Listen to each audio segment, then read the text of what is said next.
So, hello and welcome to the Human Story Behind the Business and Brand podcast. I'm the host, Jeanette Walton.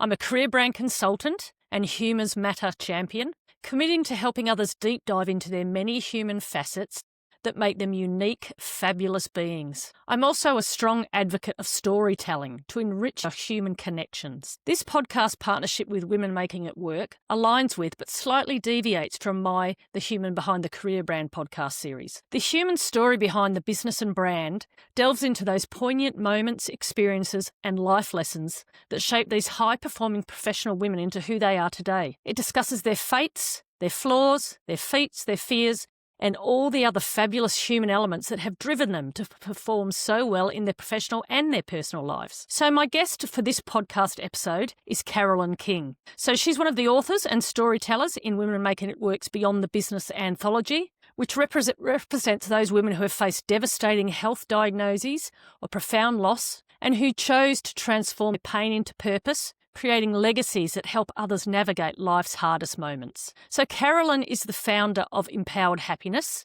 that helps others release negative emotions and trauma to transition to a more fulfilled and happy life. In addition to tapping into her own breast cancer treatment and healing experience that commenced about 4 years ago, Carolyn uses a multidisciplinary approach that includes kinesiology, hypnotherapy, coaching, and meditation. She's also an author and co-author of multiple publications and is the creator of the world's first Kinesiology Kinesi cards. So welcome, Carolyn. It's such a pleasure to have you here on the podcast. Thank you so much, Jeanette. That was wonderful. And I'm so excited to be here and chatting with you today. Yeah, likewise. So as you highlight in your story in Beyond the Business, you've risen from the ashes of life's challenges to excel both personally and professionally. So when you highlight how life is 10% what happens to us and 90% how we respond, what aspects did you mostly let go of to positively navigate your cancer treatment and your healing journey? I've learned to let go of those negative thoughts. So the negative thoughts that sort of berate us, I've gone through depression, so I know what those thoughts can feel like and how consuming they can be. And over the years, I've learned to be able to actually let them go. Now, I know that sounds it sounds easy, but then it's also hard because I have so many people that say, I can't control my thoughts. With practice, you actually can when you work on yourself. So for me, it was really releasing the negative thoughts and asking myself, so when those thoughts do come in, asking myself, how true is this thought? How do I know it's true? Because quite often those thoughts are just your brain trying to protect you. And then I say to my brain, okay, this is not really doing me any good right now. Why don't we release that thought and think about something more positive? But thank you. I always thank my brain. Thank you for bringing that up because I know you're trying to protect me. And that's essentially how I, over time, have just started to connect in with the ability to choose how I think and what I think about. So it's really acknowledging them, observing them, possibly even leaning into them and then letting them go, thanking them, because it's in our human DNA, isn't it? Like to resort to negative thoughts and emotions to protect ourselves, yeah? Well, it's our brain's primary responsibility to protect us. So it thinks about all the negative things that could happen in an attempt to help us get ready for something that could happen. But let's face it, 99% of the time, the thoughts going through our mind and what our brain is trying to protect us from doesn't happen. So that's why I like to thank our brain. Yes, yeah, I love that. Yeah, as I mentioned before we started this, I've been going through some major life change myself recently, and yeah, it's trying to control those thoughts, yeah? And I know I'll look back later on and go, God, why did I spend all that time thinking those thoughts, yeah? And that's why it's not about controlling them. It is leaning into them. What are you trying to teach me, or what are you trying to prevent me from, how are you protecting me? And then listening for that response and going, all right, brain, thank you. But actually, I think I'm okay, or whatever the response is. So I actually talk to my brain a lot. It's an interesting place in here. And does that tie in with the body as well? The brain and the body? Absolutely. So it's listening to the whole body. So sometimes the brain will be telling you something and I'll know it's something in my body. So I'll lean into that. Is that something going on in my body? Does my body need to do something?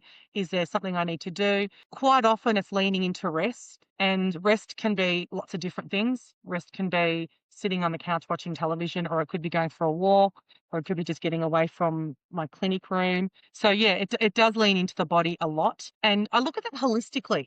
So we're talking about the brain right now, but I do work on a multidimensional level, meaning, the emotional, mental, spiritual level. So I'm leaning into all of those and the physical level at all times. I imagine that they're all working together, yeah? And you try and Well, get them to synchronize and work together. I think that's when you're in the flow. When they're working synergistically together, that's when things just flow. You know intuitively which way to go. You listen to what you need to listen to. So when you do get that warning, oh, that's actually a real warning. I need to listen to that. Yeah. It's those moments when it's fully balanced and integrated that life just flows. Yeah, love it. Love it. So, in your story, you refer to the value of leaning into gratitude and humour across the various stages of your own cancer experience, along with being more attuned to your body over your mind, like we just touched on. Were there any particular mantras or practices that you applied to remain in that more positive zone? Not necessarily a mantra, but as I mentioned before, I've learnt to really lean into my thoughts. And one of those things that I have done or practices I've done over a period of time is leaning into gratitude. And I don't mean just leaning into a gratitude practice at the end of the day and saying, I'm grateful for XYZ, which is really powerful. I'm not dismissing that. But I'm grateful all day. I'm constantly talking to God or the universe and saying, hey, thanks for that. Thanks for helping me navigate through this client session, or thank you for this car spot, or thank you for the sun on my face. I'm in constant gratitude. So for me now, gratitude is so easy for me to lean into because it's been a practice for so long. It's like a habit. And so when I was diagnosed with cancer, I do remember sitting there in the office and the surgeon was reading the report saying blah, blah, blah, blah, blah, blah, blah, blah, blah. And he said, carcinoma. And that's when I stopped him and said, hang on a minute, cancer. And it probably, by the time we walked out of the surgeon's office, I was already leaning into gratitude for, thank goodness I looked in the mirror and saw something was wrong and I saw the GP, and thankfully the GP Yeah. with his surgeon, and the surgeon pushed through all these tests, and I was just grateful for how easily the process was navigating, and even the surgery, which was the week after. And this was us coming out of COVID at this time too. So things were still a little bit, Shaky? yeah, a bit shaky as we were coming out of COVID. For me, it was really easy to lean into the gratitude. And then by leaning into gratitude, I think the humor comes organically. I studied something called laughter yoga many years ago, and it really taught me the value of leaning into humor. And synchronistically, I actually came across laughter yoga and studied it. I think it was a month before I was diagnosed with breast cancer. Timing wise, it was very, very interesting. And I knew that everyone around me would be stressed, whether it was my children and my husband, or whether it was the specialists that I was dealing with, the surgeon or the hospital staff. My children and husband were obviously worried about me. Everyone in the hospital was very, I guess they couldn't laugh because they have to treat it very seriously.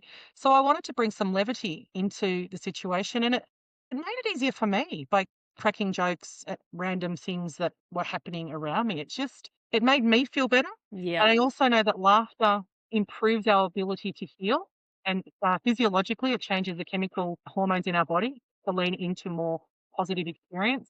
But it also helped so that my kids and my husband weren't as worried if I wasn't worried. If I was worried, Lightens the mood, the all round, the group mood. that's right. And even my surgeon, he was laughing. He goes, "Are you laughing coming into surgery?" I said, "Yeah, I'm here to lose some weight." Ah, And boom, it didn't weigh that much. I mean, you hear of doctors and emergency services workers, using humour to cope as well. They do. My mum is a retired nurse, and she would tell me how many times I would be in surgery. And yeah, once the person was knocked out, that sometimes they would have to use that humour just to cope with whatever was going on. Yeah, yeah, it's very powerful, isn't it? It is. And if you're happy to go a bit deeper in this discussion, what would you say was your hardest moment in being confronted with cancer? I remember when I was told, the first question I asked was, is this something my kids have to worry about? Is this something my daughter has to worry about? So that was probably the hardest In terms of thing genetics, yeah? in terms of genetics. It turns out apparently this cancer isn't genetic, even though my grandmother had exactly the same cancer. But because my mother hasn't, apparently it's not genetic. Of course, they're always learning about cancer, so who knows? But that was Yeah. probably the hardest thing, was wondering whether my children would be impacted. And then also watching my husband and my children not know what was going to happen to me, even though I had this trust within myself that I'd be okay because I was going through the journey. I think it's always harder to watch someone you love go through something rather than Yes. going through it yourself. Yes. Yes. Yes. So you were aware of of their fear for you. Yeah, absolutely. And they were, what are we talking, 5 years ago? So they were 15 and 13 or something like that, if I've got the maths right. So they were maybe 14 and 15. Anyway, yeah, they were sort of at an age where they knew enough to know that it was something that needed to be, that they needed to worry about. Yeah, Yeah, it yeah, was definitely old enough to understand the repercussions, yeah? You absolutely. know, and well done you for being able to lean into your gratitude, which is obviously you'd already entrenched into yourself, because most people, when they just hear the word cancer, yeah, sends them into a spiral. Absolutely. Yeah. And I guess my uncle had been diagnosed with lymphoma 6 months prior to me. And he had been very positive too. So he was a bit of a role model for me to lean into as well, the way he was navigating cancer. So I Yeah. sort of had him, but I'd also had all the gratitude practice that I'd developed over many years of working on myself. And did you feel the need to go out and do any research or anything about the statistics on breast cancer?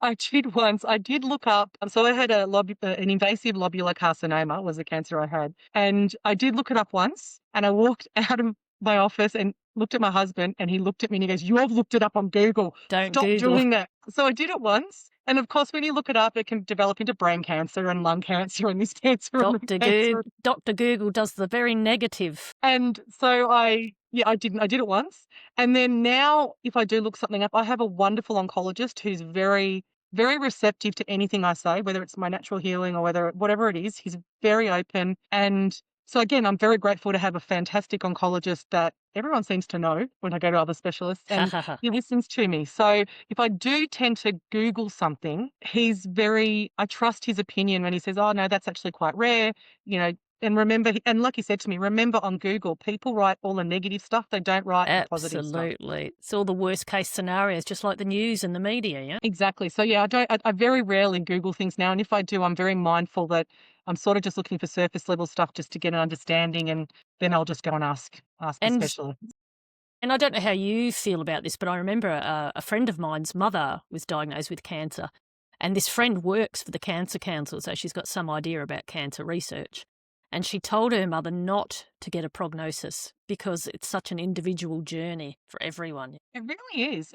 Yeah, I wasn't necessarily given a prognosis in terms of any of that. It was, yep, let's just do one step at a time and let's do the mastectomy and they got it all. Let's do the radiation treatment. That seemed to work. I was offered chemo, but again, my oncologist, this is why I really liked him. He said, "We've got chemo here for you if you want it, but I just want to tell you that this cancer doesn't respond to chemo very well." He said, "The Ah, choice is, I think he said it might be a 1% improvement so from 8% to 7% chance of reoccurrence. But he said, then we could be sitting here in 5 years' time going, I wish we'd done it." So right. he was he gave me the real facts and said, "It's here, but I don't really feel that it's the right cause." Well, he didn't actually say those words, but Yeah. he helped me understand. So He personalised absolutely. And I guess, again, that's why I'm so grateful that I've got such a wonderful oncologist that's allowed me to go through this journey with a sense of humour. And he's got a yeah. sense of humour too. So Yeah, I love that. So, if you were to look back over your life journey that overcame adversity,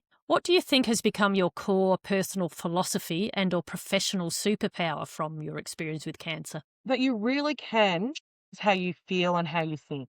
And I think we touched on this at the start, but it really is a choice. And when we lean into that, it doesn't mean that I don't feel sad or depressed or anxious or whatever Or the take it other emotions are. seriously, yeah? Yeah, I still take things seriously when I need to. Mm. The difference now, though, is I make a conscious choice. So if I'm anxious, for instance, and we were talking before a little bit about being an introvert and sometimes going to networking does cause me a little bit of anxiety. So I lean into that and I go, all right, I feel anxious. And I talk to that anxiety and I allow myself to feel it. So I'm not dismissing it. I lean into it and I go, all right, what's going on? How am I feeling? Do I feel strong enough today to push past that feeling, or do I just want to sit in this anxiety and not go? Yes, So yes. and I do that all the time. Whatever emotion it is, whatever thoughts it is, I lean into it and I choose. So sometimes I'll sit here and I go, I'm in a bad mood today, and I'm going to let myself be in a bad mood. But what I've learned through that is when I allow myself to feel those feelings and to think those thoughts, because I'm not fighting them, I'm not a victim of them, they flow through me and they organically move on. If Yeah, I'm wow. a victim of those thoughts, then I have no power. But if I choose those thoughts, then I also have the choice to allow them to organically release and move through them. Sounds a bit like Buddhist practice is a bit like that, yeah? Oh, Observing your thoughts and letting them go. Acknowledge them okay. and let them I don't go. know enough about that. That's just how I've organically, I guess, learnt to process life. Yeah. So your cancer experience has enhanced that as a superpower. Yeah. And as I Yeah, great. probably started to learn that when I went through my healing through depression, which was Yep, a while okay. ago. And then, yeah, I think the cancer journey really enhanced it. Yeah, it really reinforced that I do have a choice everywhere I go. Yeah, yeah, love that. Love it. Now, you mentioned in your story that your cancer journey has reshaped your approach as a human healer with a greater focus on balance. So, in what way has that greater focus on balance been beneficial both to you and your clients or the people you work with? I really listen to my body and when I need a rest, and I listen to what kind of rest I need. So now, if I'm working in the clinic and I need a break, and I work from home, so if I'm working in the clinic and I've got a gap of an hour, I will physically get out of the clinic and go sit on the couch for half an hour. I know my body needs to just get out of this space and then come back in. So I listen to what kind of rest I need, whether it's going for a walk, as I mentioned before, or sitting down and watching a comedy show. I'm very big on laughing, so I do like my comedy shows. Yeah. I also have a game I play on my tablet sometimes to zone out because some of the clients I work with are quite emotionally heavy, so I need something to distract my mind. So it's another way for me to release it. So I just play like really lighthearted kids games, nothing overthinking. But it's really listening to what I need. Sometimes it's an early night. Sometimes I'll be in bed at 7 o'clock. Sometimes it's about knowing, okay, I can't see this many clients this week because I am tired. So going to say, no, I can't see any more clients this week, cap it and move them into next week. Other times I have the energy. And it's helped me to be more present with my clients because the last thing I want to do is be seeing 100 clients and being exhausted and not being able to be present for them because that's one of the big things that they come here for is to have Yes. someone listen and hear them. Yes. So it's enriched the way you work with your healing, but it's enriched the experience for the clients who come for that work. Yes. And you just made me think earlier about Billy Connolly. Apparently, people use him like for depression. It's recommended that you sit and listen to Billy Connolly. Yeah, I've heard that before. Yeah, humour to Look, I say to people, I love shows like The Big Bang Theory or The Neighborhood. They're the ones that make me laugh out loud. My husband's always watching funny stuff on TikTok. So I say and this is the other thing, social media, we're talking about what you consume impacts how you feel. So on social media, if you go to my TikTok, it's all funny videos. If you go to my Yeah, Instagram, it's me all too. motivational. So I really make sure that I'm watching the funny or the motivational stuff. And there's none of the what could happen if you get cancer or, there's none of the stuff that could What's going on in feed the my mind. world that we should be angry about? Yeah, Because I could be angry at the world, but what good does that do to anybody? yeah, yeah. I'm with you. Yeah, I'm the same. When I go through my TikTok, it's all funny videos or inspiring stuff, and the same with Facebook. It's animal stuff, and yeah, I'm the same. Few cooking recipes in there. Sometimes I've had a few good recipes from Yes, TikTok. yes, I've saved a heap on TikTok that I still haven't used, but yes, I know what you mean. There's some good ones come There's a up. few. They're actually good. So, just a couple more questions to end this discussion. If you were literally on your deathbed, what would you recall as the most poignant or rewarding life lesson that continues to influence you today? Going back to the same thing I've said, that we create our thoughts and our feelings. And through those thoughts and feelings, we create the life we live. And I always get drawn back to a quote by Dr. Wayne Dyer. He used to say, if you change the way you look at things, the things you look at change. So if you're out there and you're thinking the world is a horrible, dangerous place, your eyes, physically, your mind is going to look for that danger. But if you go out into the world with the positive attitude of life's miraculous and there's all this magic and wonder and awe, you'll see the butterfly flitting past, or you'll see the cloud floating in the sky, or you'll see a mother with her child laughing. You really do change your perception of the world around you. So your thoughts and your feelings really do create the world that you live in. Yeah, yeah, I have read that a few times. That your thoughts create your reality. Yeah, yeah, and it's a choice, isn't it? It's a choice we make. It's a choice, and it's because our brain is neurologically wired to make you right. So if you think the world's dangerous, it'll look out there and look for all the danger out there. Yeah, And if you think the yeah. world's magical and wonderful, and you'll see all the beautiful things about the world and nature and life. Well, that'll be a nice reflection when you are on your deathbed in many years to come. Yes. How you've embraced the joy of life. Love that. Last question. Is there any final message that you'd like to pass on to anyone who's listening to this podcast in terms of transforming through adversity? Any first-hand experience or message you'd like to provide? Listen to you. Listen to your intuition. Listen to your body. Listen to the thoughts that are coming through for you, because you know innately what's wrong with you, or if there is something that needs to change, or if there's something that needs further investigation, or if anything needs to be done. You have all the answers. I think that's the biggest thing that we struggle with. Most people give their power away to other people and get them to give them the answers for their life. Yeah, I've done that way too many times. And even if it's medical, I mean, if it's a medical practitioner, whether it's a holistic practitioner, listen to what's right for you. I fuse everything in. I go to them. I go to the doctors and I'll listen to what they say, and I'll take on board what they they advise, and then I choose, is this right for me? But I'll also go to holistic, obviously the holistic way, and listen to what's right for me. And I blend everything. So it's really listening to what's right for you and clearing all the noise if they can to see what's right for them. And you can change your mind. You can try something and go, this isn't for me. I'm going to try this path. One path is not set in stone. You can move around as you need to. Yeah, that's really important too, isn't it? Being willing to pivot to, Pivoting, yeah, away from a pathway they thought was the pathway. It's fine to pivot. absolutely. It's important to know that you can pivot. Yeah, which is something I may be doing shortly, as we talked about. Anyway, that's our discussion. Well, Yes. Thank you so much for your time, Carolyn. It's been such a pleasure having a chat with you. What an inspiration, seriously. Someone who's leaned into gratitude and humour when undergoing a cancer journey like you have. Amazing. Yeah, thank you for your time, and I'm sure we'll cross paths again. Thank you so much for having me today, Jeanette. It's been wonderful. My pleasure. Right.